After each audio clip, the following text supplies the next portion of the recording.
Assalamualaikum warahmatullahi wabarakatuh. Bertemu kembali dengan saya Aldo Bako, dan di sesi kali ini kita bakal membahas tentang sebuah bisnis yang dimana bisnis ini akan atau misalkan bisa membuat income teman-teman itu bertambah.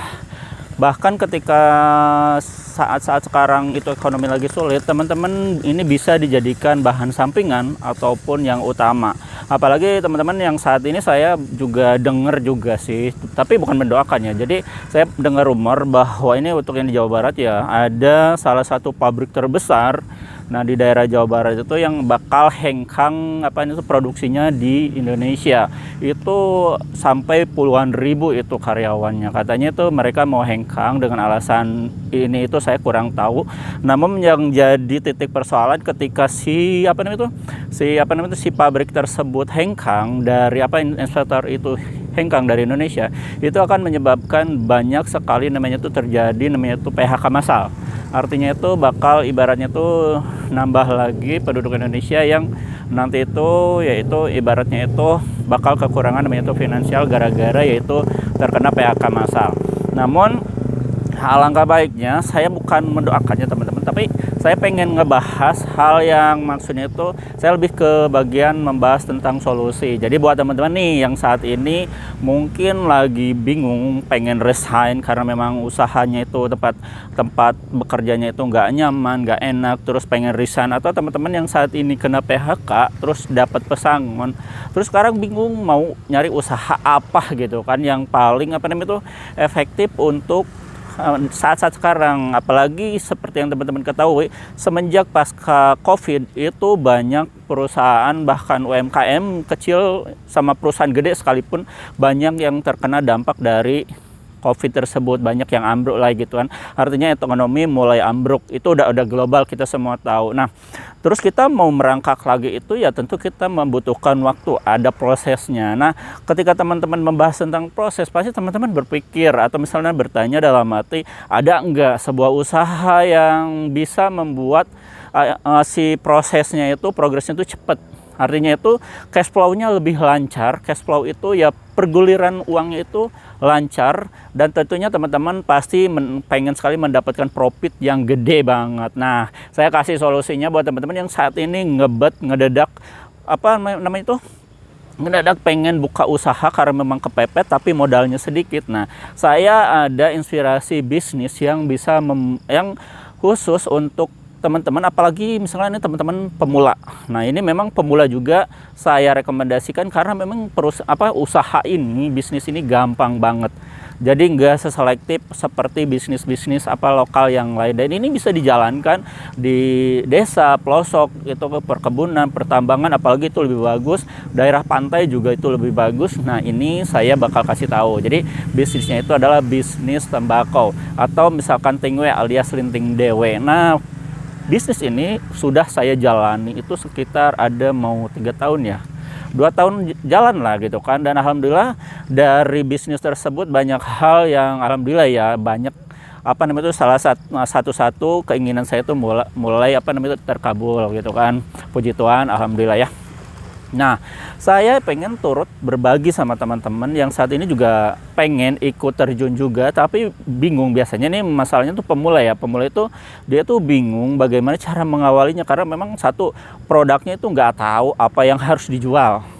Ya, sebelum lari-lari ke konsep yang lain, pasti produknya itu apa aja sih sebenarnya gitu kan, caranya seperti apa gitu kan, prosesnya kayak gimana. Nah, saya bakal mengawali prosesnya itu dari teman-teman. Silakan teman-teman nggak usah bingung, nggak usah misalkan repot-repot nyari produknya yang best seller apa, perlengkapannya apa aja. Kalau misalnya kita pengen buka bisnis tembakau itu teman-teman, nanti saya bakal kasih yaitu rincian list paket 1 juta, 2 juta, 3 juta, 5 juta sampai 6,5 juta. Bahkan sekarang itu kita bikin paket untuk agenan yaitu 15 juta sama paket distributor 30 juta. Nah, itu kita fasilitasi buat teman-teman nih. Sebenarnya kalau untuk rincian lengkapnya itu nanti teman-teman keluar dari video ini, nanti scroll ke bawah, video saya itu udah banyak ngejelasin tentang rincian lengkap paket-paketnya. Nah, jadi di sini kita bakal jelasin nih cuma bagian spesifiknya aja. Jadi nggak terlalu mendetail ke bagian rinciannya, karena memang yang mau kita bahas adalah kenapa gitu kan kok saya merekomendasikan bisnis ini. Kenapa bisnis ini sampai sekarang saya jalani, padahal seperti yang teman-teman tahu, apalagi teman-teman yang misalkan satu teman pertemanan sama FB di saya itu yang Aldo Aldebaran, itu usaha itu sudah banyak saya rintis, itu berbagai macam usaha lokal udah saya pernah jalanin, peternakan, perikanan gitu kan, kuliner itu semua sudah jalani. Tapi teman-teman saya semua jaringannya tuh lewat online. Nah, jadi saya tuh udah terbiasa berjualan tuh dengan online, termasuk ya ini bisnis tembakau juga saya lebih fokus diutamakan itu dominan di online, yaitu di YouTube. Nah, itu teman-teman kalau misalkan nanti udah udah mulai buka usaha, teman-teman silakan pilih jalur promosinya tuh mau online atau offline. Nah, gitu kan. Ya, kita back to topic. Jadi kenapa alasannya kok saya merekomendasikan bisnis ini. Jadi seperti yang teman-teman ketahui ini, waktu pas COVID, nah ini kita udah mulainya tuh pas COVID ya. Jadi pas COVID itu semua barang naik, produk naik, karena memang ya terjadi namanya itu pembatasan wilayah gitu. Jadi orang itu nggak bisa semau gue gitu kan kesana kemari karena memang dibatasi ya. Nah, semenjak itu semua barang-barang produk-produk itu mahal. Terus ada lagi masa cukai rokok naik. Pokoknya produk saat itu mahal banget, dan saat semua terpengaruh, semua ambruk, semua ngedrop, penjualan segala macam, ekonomi jatuh. Hanya satu yang nggak ikut turun, malah waktu COVID itu saya merasakan malah income naik. Itu kenapa? Karena income naik. Jadi ternyata tembakau itu ya, bisnis tembakau ya, mau rokok mau bako itu ternyata nggak dipengaruhi sama aspek-aspek yang lain. Betul, karena apa ya, gini teman-teman. Pertama, kenapa bisnis tembakau itu signifikan, profitnya bisa gede banget, terus cash flow-nya bisa lancar, karena satu teman-teman, jadi di Indonesia tuh nggak ada yang mengenal atau yang nggak ada yang nggak menyukai atau namanya tuh konsumen yaitu tembakau. Seperti yang teman-teman ketahui, dalam satu rumah aja teman-teman coba hitung siapa yang nggak merokok, benar kan? Itu paling 1-2 orang. Bayangin kalau dalam satu dusun, satu RT, satu RW, satu desa, satu kecamatan, satu kabupaten, satu pulau misalkan, itu bisa dihitung persentasenya kecil banget yang nggak mengkonsumsi namanya itu tembakau. Artinya jika itu dijadikan peluang usaha, ini benar-benar namanya itu peluang usaha yang benar-benar menjanjikan, karena artinya itu ini termasuk produk yang artinya itu banyak permintaannya. Artinya tuh permintaannya tuh nggak bakalan pernah surut. Karena satu ya teman-teman, tembakau sama 9 bahan pokok itu sekarang hampir berbanding sama. Kayaknya tuh orang lebih mendingan nggak merokok, mending nggak makan sekali. Sorry ya, mending makan sekali daripada nggak merokok sama sekali. Ibaratnya kayak gitu. Tapi yang benar-benar loh.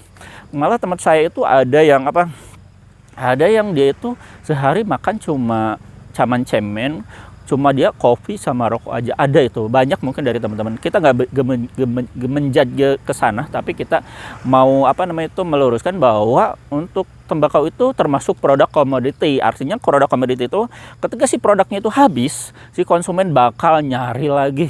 Ibaratnya kayak beras ya. Ya, pokoknya seperti antara sembako sama tembakau itu sekarang hampir sama. Nah, itu kenapa alasan usaha ini bisa dijadikan peluang usaha yang benar-benar bagus di tahun 2023, 2024, dan tahun-tahun ke depannya. Nah, terus satu lagi teman-teman, artinya itu peluang usahanya tuh konsumennya bisa 99,99 lah mungkin. Pokoknya artinya tuh peluangnya tuh besar banget, kita bisa dapat namanya tuh pelanggan atau konsumennya. Terus kedua, efek dari namanya tuh pita cukai. Saya tuh udah pernah bilang ya di konten saya juga bukan merekomendasikan atau seperti apa, tapi memang ini udah jadi udah jadi ibaratnya itu udah jadi rahasia umum bahwa 2 tahun sekarang itu cukai naik 10%. Gak tahu untuk tahun ke depan. Artinya ketika cukai naik itu menyebabkan harga rokok yang beredar di pasaran itu melambung naik juga. Otomatis ya untuk kaum menengah ke bawah kita pasti mikir 2 kali, karena ibaratnya kita dulu mungkin dengan 20.000 kita bisa beli sebungkus untuk produk yang tembakau yang rokok yang favorit kita, tapi sekarang dengan 30.000 40.000 kita bisa hanya mendapatkan namanya itu satu bungkus balak. Bahkan sekarang itu lebih parahnya katanya gitu kan, kita gak boleh beli batangan. Nah itu penyebabnya kenapa sekarang itu banyak masyarakat mulai beralih ke produk Tingwe. Karena alasannya gini teman-teman, sekarang produk Tingwe itu nggak seperti zaman dulu, itu cuma tembakau pahit ketir gak ada rasanya. Nah sekarang udah berevolusi, jadi udah maju teman-teman. Sekarang itu udah kayak vape. Mungkin teman-teman yang paper pasti tahu. Jadi sekarang itu udah berbagai macam rasa itu ada semua di varian tembakau, khususnya yang ada di toko kita. Contohnya rasa varian rokok pabrikan itu dari varian Sampurna, varian Gudang Garam, varian Marlboro. Pokoknya semua ada, kita sampai 40 rasa ada semua. Terus yang flavornya kita punya 80 rasa. Bayangin, flavor itu rasa buah-buahan sama minuman gitu kan. Ya pasti teman-teman tahu lah rasa buah-buahan minuman kayak gimana. Kayak misalkan ya saya bukan ini, jadi rasa minuman kayak model alkohol gitu. Tapi ingat teman-teman ya, kalau misalkan di produk tembakau ada rasa minuman, itu rasa whisky, vodka, itu cuma perisannya doang. Artinya itu nggak ada kadar alkoholnya, alias nggak memabukkan. Nah gitu teman-teman ya.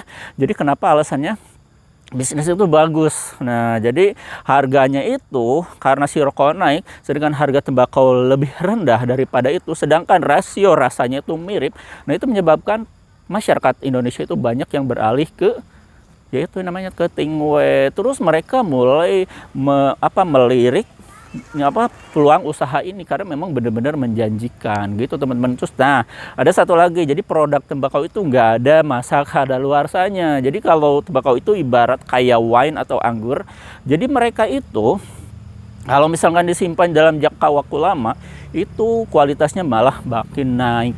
Ya, asal gak kena air, gak kena lembab, itu aman ya. Kering sejuk itu aman, itu malah makin bagus. Makanya tembakau yang bahan baku kita yang dipakai untuk produksi sekarang itu adalah bukan yang panen kemarin, tapi panen yang tahun kemarin. Nah seperti itu teman-teman ya. Jadi untuk tembakau itu kalau makin lama disimpan itu bukan kadaluarsa. Terus cukai kok tiap tahun harus diganti, apa itu masa kadaluarsa? Bukan, tapi itu adalah sebagai pertanda untuk kita produsen ya. Kita khususnya kan kita lebih memproduksi produk sendiri ya, Dewa Bakau sama Harum Manis, itu bahwa itu cukainya tuh pitanya harus diganti.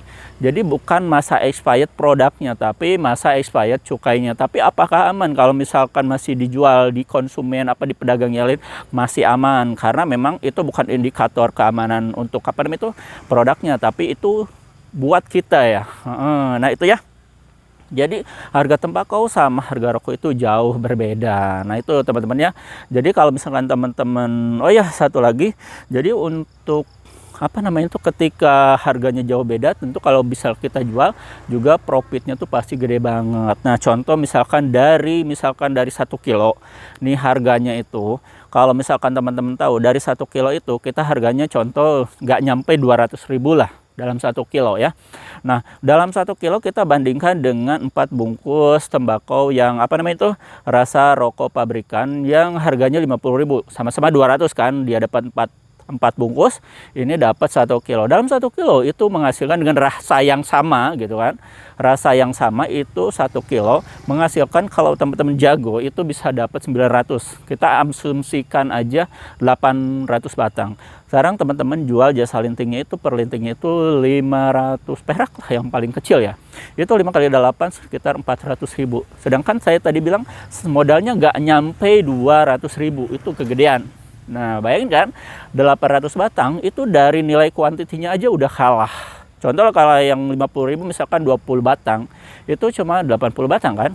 Itu udah berapa puluh kali lipat perbedaannya. Nah itu teman-teman, jika misalkan kita di apple to apple untuk rasionya mirip, terus untuk kuantitinya lebih banyak, untuk keuntungan juga nanti lebih banyak. Nah terus gimana nih caranya kita mau mulai? Nah untuk memulai teman-teman nanti langsung aja hubungi kita di 0821 20 25 7007 dan nanti bakal tersambung sama admin kita, atau nanti langsung telepon telepon atau video call sama saya. Nanti saya bakal jelasin, saya bakal sharing, kita sharing aja gimana caranya, gimana prosesnya, cara membangun. Oke, untuk membangun bisnis tembakaunya. Dan di separuh video, ini di video-video saya yang sebelumnya juga ada tata caranya, gimana caranya mengawali bisnis tembakau dari nol, ya. Terus ada satu lagi buat teman-teman yang saya ini bingung, nggak punya modal sama sekali. Terus bisa nggak saya punya modal tuh bener-bener saya cuma modal handphone doang, cuma modal mulut doang. Bisa nggak saya terjun ke bisnis tembakau? Bisa. Teman-teman bisa jadi dropshipper. Gimana caranya? Langsung aja tanya sama admin kita atau telepon saya di 0821 20 25 7007. Saya Aldo Bakau undur diri. Wassalamualaikum warahmatullahi wabarakatuh.